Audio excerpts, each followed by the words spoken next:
afternoon to those of you who are on the East Coast and also on the West Coast like myself. My name is Na'Kaila Sandidge. I'm here in Los Angeles, California, and thank you all for joining this session. So I just wanted to give you all just a brief, introduction to myself and what I do, and honestly why I'm here today. Again, my name is Na'Kaila Sandidge. I'm a computer security engineer at NASA Jet Propulsion Laboratory. I've been there since May of 2017, and the way that, my journey into actually becoming a full-time employee was actually receiving an internship that summer before I actually started. And just to go back a little, I actually, studied computer science, and, that's actually a broad major. And so therefore I had to seek a little bit more about like what I wanted to do, who I wanted to be. And I didn't see myself being a software engineer. So I actually pursued secondary education and I went to North Carolina Agricultural and Technical State University to study computer science. And so I have a computer science degree and master's of science from North Carolina A&T. And so just briefly to tell you all what I do at JPL is I build dashboards, I study a lot of data analytics, and I also do threat hunting. And so my position is to pretty much understand the security posture at JPL to make sure that we are in compliance with NASA rules. And so if you all didn't know, JPL is a federally funded and research and development center. And so what that means is, we're not necessarily the government, but we are interconnected. I'm actually an employee of Caltech, and it's a great institution. And so you all are here to understand, security best practices. And when I usually give these talks, and the reason why I believe I was reached out to is because I usually give talks about social media. I'm on social media a lot. And the reason why I actually study cybersecurity is because I wanted to know things that other people did not know, about technology. As I used to write all of my papers, I used to say, as technology advances, and I didn't have as many papers about cybersecurity, and cybersecurity should be thought about first. Even when we're talking about the software development lifecycle, it didn't include cybersecurity. So it's very important to have that at a forefront instead of an afterthought. And that's why, when there's breaches and a lot of people, are hacked, they're like, oh, wait, I didn't know about that. It's because they didn't think about it initially, when they built these tools and applications and websites for people to use. And ease of use is really important. As we all know, we have our cell phones and we have our apps, and it's fun, but at the same time, you have to think about cybersecurity. So some things that I would recommend, is always just be aware of what's going on. If we are using TikTok and dancing and having fun, make sure that, your page isn't public to everyone if it shouldn't be, right? And the reason why I say that is because sometimes we can post things and not realize that it's going to be an issue for us later, right? Nothing on the internet that we post cannot be brought up later. Everything is simply a database. And so what that means is the information stored is usually not erased. Even when you delete your post or, you delete that video or image, it's still stored somewhere. And, who's the handlers of that information? Most times we don't see those people. We don't know who they are, what they look like, and exactly what they're doing with that information. If we think about the Facebook, breaches and things of that sort, selling data, that's really, really important to keep at your forefront, because if not, you're going to be upset, when someone's contacting you saying that your information and your credit card information has been stolen. So definitely keep that in mind. And so that brings me to our next point, identity. Identity is really important to consider when you are, including, your personal information online, you're posting your location. A lot of people are actually, I guess in a sense, they want everyone to know who they are, but you have to be very careful when you are saying certain information like, oh, this is where I live, this is where I am all the time, because you just never know who's watching, and you definitely want to be safe as possible. And just to go back to like some of those social media things, we use geolocations and hashtags, and that makes, your account more public. And if you're not trying to be in that, limelight, you definitely want to be very careful when you're doing so. And so just be aware of all the risks that comes with, providing your personal information. And you know, people are receiving links in their DMs. You know, we kind of like someone to say, oh yeah, I made this for you, but make sure it's actually coming from your friend and not necessarily, you know, a hacker or someone that's actually trying to do something more malicious. You know, for example, they say, oh, click this link, I made something for you. And once you click the link, there's going to be another login screen. And there you are, you have provided your credentials, which is going to be your username and password, email address and password. And you don't know how they store that, and then they use that information against you to, you know, then send that information out to, you know, your other friends or family members, and that's terrible. So the next thing, right, when we are using our credentials, usernames, passwords, emails, and passwords, you want to make sure that your password is very, very secure. And what that means is not the typical, oh, blue 34 exclamation point. You know, you want it to have, you know, more of a phrase or something that's more meaningful to you that no one else would be able to guess. You know, they use a lot of information that you provide about yourself alone to say, oh, well, let me try this password. Oh, what's your first car? Honda. Okay, people know that information about you now. What year's your car?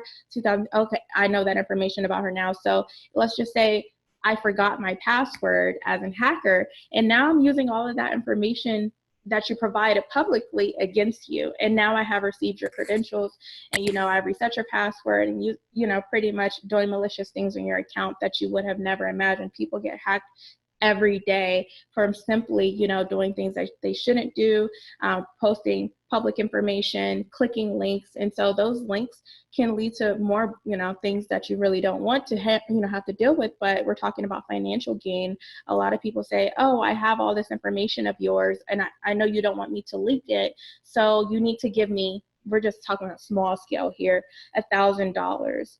No one, including myself, wants to lose $1,000 to anyone that I don't even know and I cannot see. So definitely be careful with those phishing links, because people are using those more often, especially because a lot of, you know, hackers, and they know that we're home, you know, the stay-at-home orders in place for a lot of states here in the United States. And so they're using that to their advantage. And you don't want to use your password for multiple accounts, because guess what? They use that information too. Oh, I figured out your Instagram password. I probably have your Gmail password. I probably have your Snapchat password, your TikTok password. And, you know, something that we don't want to consider is probably the banking password too. And so definitely be careful. Make sure you have a password manager, or, you know, in some sort of way that's more secure of securing your passwords, because just simply writing it down, you never know who picks up that paper or who's actually viewing that information and can use it against you later. So you want to have that like almost in a safe. And like my uncle used to tell me, you know, would you share your toothbrush? You know, I'm like, no, of course not. Well, don't share your password. In that same sense, you want to keep that same energy, you know. And nowadays the technology is in place where, you know, even if someone comes into your home and they say, oh, what's the Wi-Fi password, right? And sometimes you can set that up and sometimes you can, and you just say, oh, it's on the box, right? But if you do have the ability to set that information up, you want to be very secure. And me being an iPhone user, you can actually share that password without ever giving them that password. You know, they say, oh, someone's trying to connect to your Wi-Fi, you're close in proximity to them, and you can share that password that way. That's very, very helpful in a more secure way.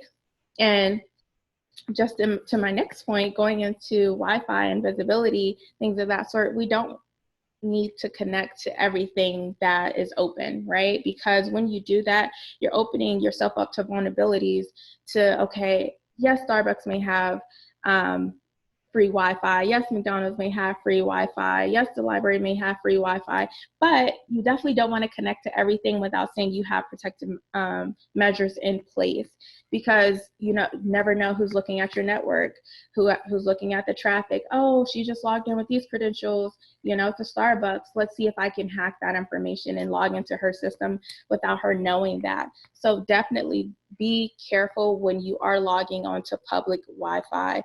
It's best to not if you have a hotspot. So my recommendations here is to use a hotspot, or just use your internet data. Hopefully you're not there for a very long time to have to use a lot of it, but using Wi-Fi that's public isn't the best thing for you security wise.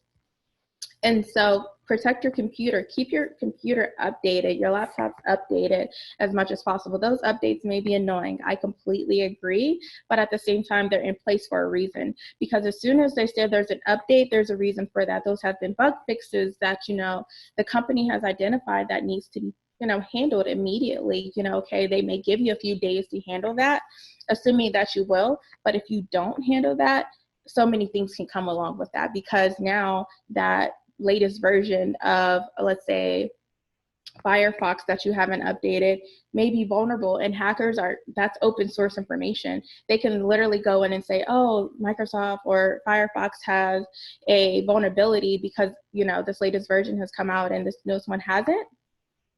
And so you definitely want to be careful, you know, with all of that information. And so I received a question, how safe are password managers? Personally, I would say for the most part, they have been reliable for me. I don't typically save my passwords on my computer. I have stored some in my phone, and there's a password manager on your phone, and you just hope that, you know, your passwords aren't in line with your iCloud password. Hint, hint, don't save that same information, because if someone hacks your iCloud, you know, they may be able to get some other information. But you definitely want to make sure that you are using reliable password managers. I don't have a specific recommendation for that, because there's so many options, but I would recommend to do your research when it comes to those things, because that's your judgment. You say, oh, they provide hashes, or they automatically log me into certain sites, and so those passwords that I have saved on my phone typically will allow me to log into certain websites that I don't feel like, you know, actually typing my password into. And those aren't any financial applications or anything like that, because I take that really personally, and I refuse to save any passwords like that on my phone when it comes to my money. And it says, do you know if NASA JPL offers apprenticeships or other programs geared towards career changes that aren't eligible for internships?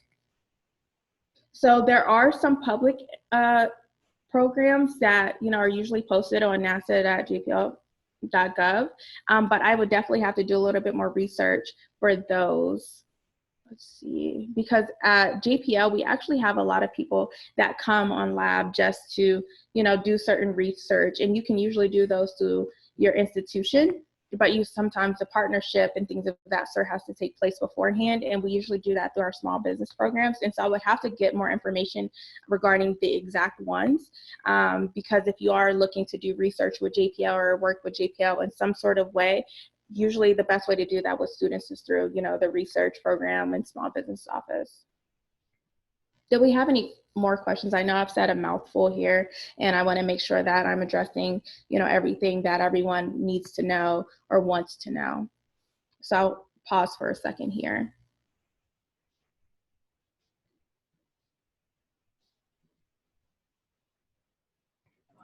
So I do have another question for you.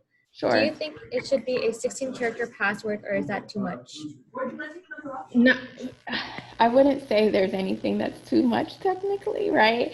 I will say that's a lot to remember. And if you all are like me that have multiple passwords, it's a lot to remember. If you have at least 8 accounts that you're signing into at least once a week, 16 characters is a lot.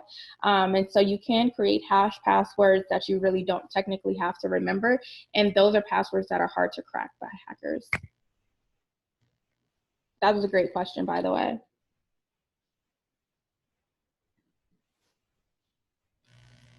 Was there any other questions that you all had?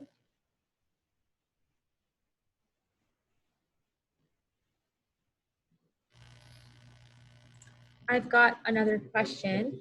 Okay. It says, how often should we change passwords? So I'll just go based off of my work preferences. So you want to change your password at least every 90 days. So we're talking about every 3 months. That may seem often, but you have to realize there's so many vulnerable places where you're saying, oh, I'm just gonna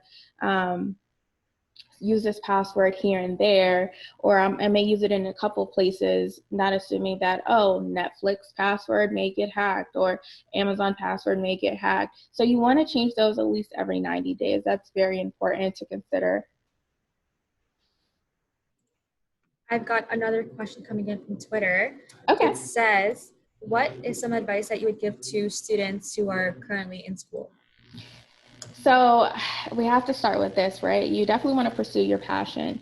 For me, I started, being interested in computer science because I love MySpace. I love coding my web pages at that time. I know some of you like, what's MySpace or how does that even work? But it was my first interaction with social media. And so for me, it was identifying what I saw myself doing day to day and being happy doing that. Like literally, I was up all day and night, especially on weekends, working on my pages. And so I said, well, I probably need to study something, that's going to benefit that, right? And so when you're actually studying something that you're passionate about, it's going to become easier. It's almost like second nature. And then, when you're talking about careers, I'm very over analytical, which is like a pro and a con because I may do above and beyond, or I may have paralysis of analysis, meaning I may overthink the situation so much it kind of hinders me from moving forward. So for myself, I definitely look at qualifications of jobs and saying, oh, I can see myself doing this, that, and a fourth, right? And so for cybersecurity, there's a lot of open resources that people can refer to. I actually typed one of them that I was like, why didn't I find out about this before graduate school? So CyberAIT, provides a lot of, test preparations, lectures and things of that nature regarding cybersecurity. And there's some things I said, well, this really doesn't interest me. And this does. And, I seen myself, pretty much making that reflection just by going through lectures, and sometimes in classrooms, we may not perform as well because we're not really interested in it. And sometimes it just feels more forced. And I know, like, I mentioned earlier, I didn't see myself as a software engineer, and that's why I pursued secondary education. And I felt like I needed more education regarding what I wanted to do, which was cybersecurity. Not to say that I couldn't have had a job at NASA JPL doing cybersecurity with just a computer science degree, but I felt like that I needed some background information about that. And so, I would definitely recommend reach out to people that you would like to network with, find mentors and places where you would like to be and go. Like that's very, very important. I didn't have many mentors, in high school or middle school or anything like that, although they have all these great programs now. I didn't have that. And so that's why I'm actually giving lectures like I am today, just to provide that information for other people to say, oh, I could be like her, and these are the steps that it takes to get there. And then, as I mentioned earlier, having those internships is very, very important because you want to gain that experience as soon as you can. The reason why I found out I couldn't or I didn't want to be a software engineer is because of my experiences. I was put in positions where I felt like an introvert and I really wasn't, enthusiastic about the work that I was doing. And I said, well, I need to do something else. And I'm grateful for my experiences because that's where, I was able to gather, more technical experience, just work-related experience outside of lectures, which only, comes from school usually in some projects. But it's very important to get those internships as soon as you can, because also that sets you aside from, the typical student, and people actually look at, okay, what projects have you worked on in school, but also do you have work-related experience outside of that? That's really, really important to know. And I'm sorry, I have a question here. What are some of the ways to get kids interested in cybersecurity, and what's the best way to expose them and make it fun for them, especially preteens and teens, right? So for me, I, talk to my siblings who are younger and I say, hey, did you hear about the TikTok hack, right? You kind of have to make it a relatable experience for them to truly understand like what that means, because sometimes it can just be too high level and they don't realize, oh, if I give somebody this information, they can come get me. Or, if I expose this information, it could be harmful to me later. And so you have to definitely make it relatable. And what's the best way to expose them? Honestly, go through certain exercises with them saying, hey, let's write down a few passwords. Not saying that you would typically write down a password to store it anywhere, but let's just get your brain thinking as to how you would write out a password and store that. Because, computers are in most of our day-to-day lives, you know, gratefully, but also in many ways, if we don't know how to use them securely, it can be a hindrance to us later. So if you go through some of those exercises and telling them why it's important, because I know for myself, I always like to know why I'm doing certain things when I'm doing them. And that makes it easier for me to understand it. It needs to be relatable in that sense. And preteens and teens, social media, right? That's pretty much, you know, where it's more relatable. When I speak to most students, they are teens and preteens, and everyone relates on a level of social media because that's the era that we're in, and that's how we communicate. And we say we're communicating effectively, but are we communicating securely? Great questions. Do we have any more before I move forward?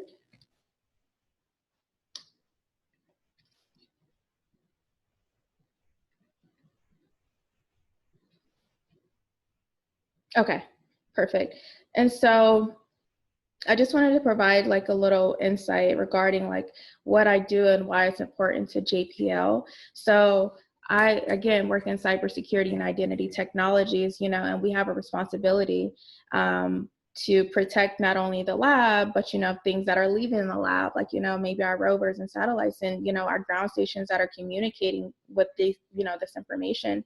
And so, you know, in this group, we are in charge of building dashboards, you know, and I love dashboards, right? That actually channels my inner artistic, you know, ability. And so I'm able to provide these beautiful visualizations to tell a story, but also to tell the compliance, you know, to upper management. And so, you know, we're able to say, hey, there's some anomalies, you know, that are showing up, things that, you know, aren't normal. So we're talking about the abnormal activity that typically would happen, you know, in an environment. Okay, if we're supposed to be communicating with a rover that has just launched and we lost connection, why is that? Or there's more traffic there, why is that? You know, we pay attention to those things and we document those in a visualization. And so that's really, really important to, you know, make note of when you are thinking about places you want to be. How am I saving the world, or how am I making a change? You know, and a lot of, you know, parents or teachers or people that, you know, come in our lives and say, what do you want to do? Or who do you want to be? I think a better question is, how do you want to change the world, or how do you want to make an impact on the world? You know, and that will actually help us move forward and, you know, actually pursue things that are for us. And, you know, one thing I always say is define your own success, because when you define your own success, meaning, how do I want to be great? Or how do I want to be like Na'Kaila at JPL and things of that sort? You definitely don't want to measure how do you want to be like me, but how do you want to be like the woman who's actually motivating other students, you know, because I'm not that far removed from school, but how can I be that person that makes a change or inspire or motivate and impact the world? And I do that through cybersecurity, and gracefully, you know, I'm able to speak to you all, you know, on a technical level, but also, you know, soft skills as well, because that's what I bring to the table most. And we also have like Mars 2020 dashboard, as I mentioned. So Mars 2020, our launch is going to be that Perseverance, you know, rover that was recently named in the middle of July, if I'm not mistaken. By date, I can't give you the exact date just yet, right? But we won't monitor those dashboards, and I'm actually a part of that group that's going to be looking at, okay, let's see what traffic looks like. Let's see what vulnerabilities are showing up, because we never want our mission to fail on behalf of cybersecurity. We hold a huge responsibility. And if it's something that you're interested in, see how you can make an impact. If you're interested in space, see how you can work at JPL. What qualifications do you need? What education do you need? And, you know, I recommend being in STEM. You don't have to always come from STEM, but if it's certain things that you want to do technically related, you definitely want to make sure that you are, you know, studying certain things to, okay, if you want to code on some things, you may have to study computer science, unfortunately.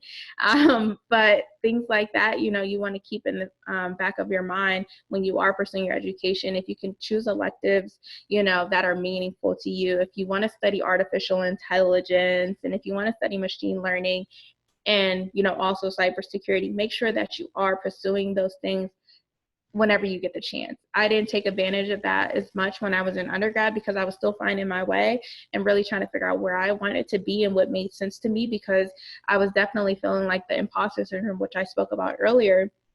meaning I felt like I didn't belong. Like everyone was getting it and I didn't get it as easily, or I actually had to study a little bit more, but that's okay because, those things prepared me for my future today. So what is the largest cybersecurity threat to NASA JPL? So we would definitely say people being on our network, and the network, okay, if you look up and you see a satellite and people, we're communicating with those satellites to communicate with our rovers, to, communicate with the satellites in space. If somebody takes that information and uses it, for bad reason, these are the bad guys, the hackers, we definitely want to be like, oh my goodness, we have to stop them immediately. That's for us, a huge cybersecurity threat. That's a great question. And we have so many. We have thousands and thousands of threats, and people trying to get all of our information and data every day. And so if those are, areas that you want to be in and you want to protect that, you have to look at being in the security operations center, maybe a forensics investigator. It seems like those people that, look at logs all day, but it's for a great reason. That was a great question. Any other questions related to cybersecurity? So I have one coming in again. It says, what is the scariest thing you've seen in your role? That's from someone's daughter. Okay, the scariest thing I've seen in my role. So we actually have these, how can I describe it? So there's these poles and we have a lab and it's like a center area where we all walk through to even get to our offices, to get to, the cafeteria. And these poles actually point towards different, missions that we have. And so when that information was hacked, we were very scared. And so we have to really, really be careful with using Internet of Things. If you all are familiar with Alexa can be scary, right? You've probably seen, I believe the most recent thing was one of the cameras, not the Ring camera, but it was something similar to that. But those cameras and the information stored, people hacking that information, you just never know what they're going to do with it. And that example, the guy was talking to the little girl, saying scary things to her. And, the same thing can happen, at JPL. If someone steals that information, they can do whatever they want to do with it and cause disruption. So I'm sorry, I'm listening. Sorry, I've got another question from Twitter, and this is the last question for today. Perfect. It says, being an African American and woman, what advice can you give to girls who are from Africa? Oh my goodness, this is a great question because I feel like I speak to this a lot. Don't be afraid to be yourself. And I know, like I was saying earlier, imposter syndrome can be really hard for us to deal with. And pursue everything that you want in this world, right? And don't let anyone deter you from going that path, right? There's going to be a lot of challenges. There's going to be a lot of people that probably say you can't, but definitely continue to pursue everything that you want. Find a mentor that's an African American woman or, a woman of your descent and ask her, how did she get to where she is? Find those mentors. It's very, very important to speak to someone about their experiences to exactly say, this is where I want to be. And I know I relate to you because of this. And like I said, for myself, going through college and studying certain things and not knowing where I wanted to be, but then pursuing secondary education, that was just my path and my journey that I'm able to share with someone else, saying simply do not give up, make your experiences what they are, and you never know where they'll lead you. Connect and let's see, they have, I believe, Cyber Patriots. Join different groups as possible. I didn't have all these resources when I was younger, so join as many groups as possible. Find a collaborative group that you don't mind working with, that are like-minded individuals, and that's for everyone to do. And definitely make sure that you are getting what you want to see out of it. And like I said, I'm a double minority, and so I definitely have different challenges than a woman and also a male, right? And so just a white woman or a male. So what that means is you have to set yourself apart in many ways, and I hate to say it, but I have to do above and beyond sometimes just to prove that I'm capable of, being just as successful as the next person. And don't be afraid to do so, because you'll shine. You'll shine either way. Thank you for that question.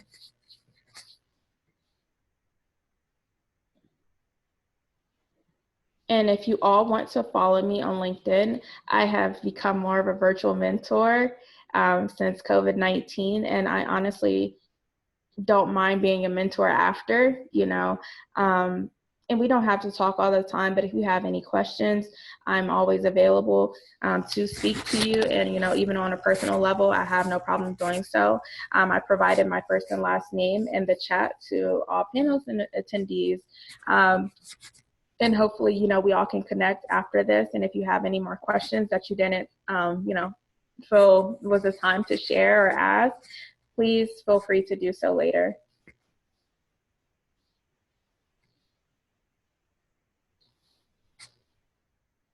And you can let me know if my time is up.